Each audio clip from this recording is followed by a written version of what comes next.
One, two, three, four, five, six, seven. Seven. I love the number seven. I love the concept of lucky seven. I like the idea that it's a spiritual path, whereas six usually applies to a business path for a lot of people. Seven was the spiritual side, the spiritual exploration that you're into. And if you need change, if you're going to make a change or change is coming on a spiritual plane, often that will entail a ritual or some kind of magic or physical magic. And often there's a medicine involved in a spiritual change.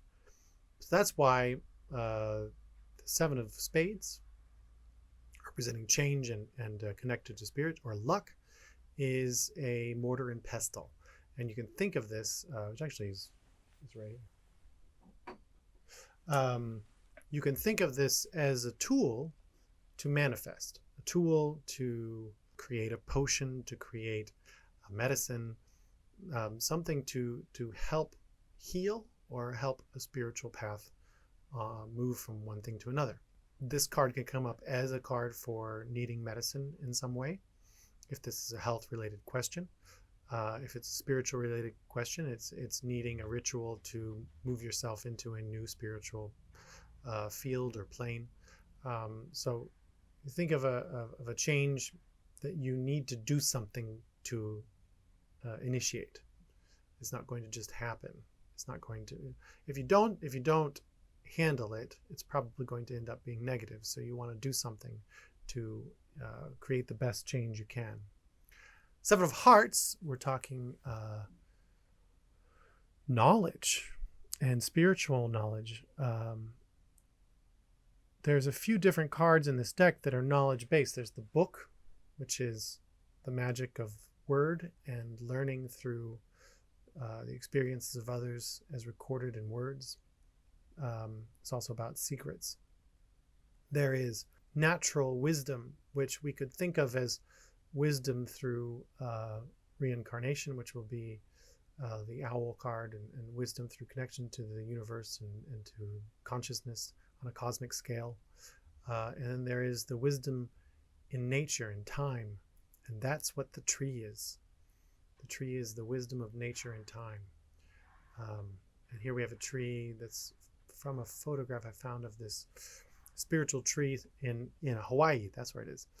And I love these kinds of trees that are low branching.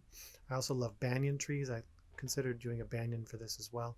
And this image has the sun coming through, and it's really lighting up all the leaves, which are the reflective elements in the print. And so this is drawing on wisdom and knowledge, and knowing that there is knowledge to be gained on the spiritual path. There's something you need to learn, and there's something that the practice that you're on or taking has to give you. So focus on there being knowledge coming, knowledge in process. Take some time also to spend in trees, sit under a tree, meditate there. The Seven of Clubs is a very sort of obvious choice for the four-leaf clover, the lucky image. A card that sort of tells you that something very lucky and unexpected is going to happen. So we have the spiritual power and power of luck personified. That's what the Seven of Clubs and the Clover card are showing us. And then the seven of Diamonds, we go to more of the materialistic spiritual and the spiritual world that's created in society to help us feel better about death, usually, and to help protect us.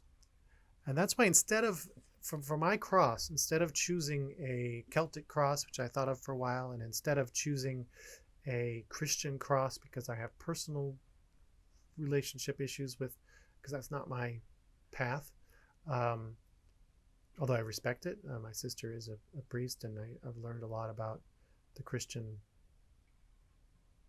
mythology and cosmology, and I can't divorce myself from that tradition, It's not my chosen religion and tradition, but there's power there, and the power I see in the cross, I don't want to make it about a crucifixion. I want to make it about a symbol for protection, because you wear it for protection. You wear it for spiritual protection, and to find like-minded people and connect with them.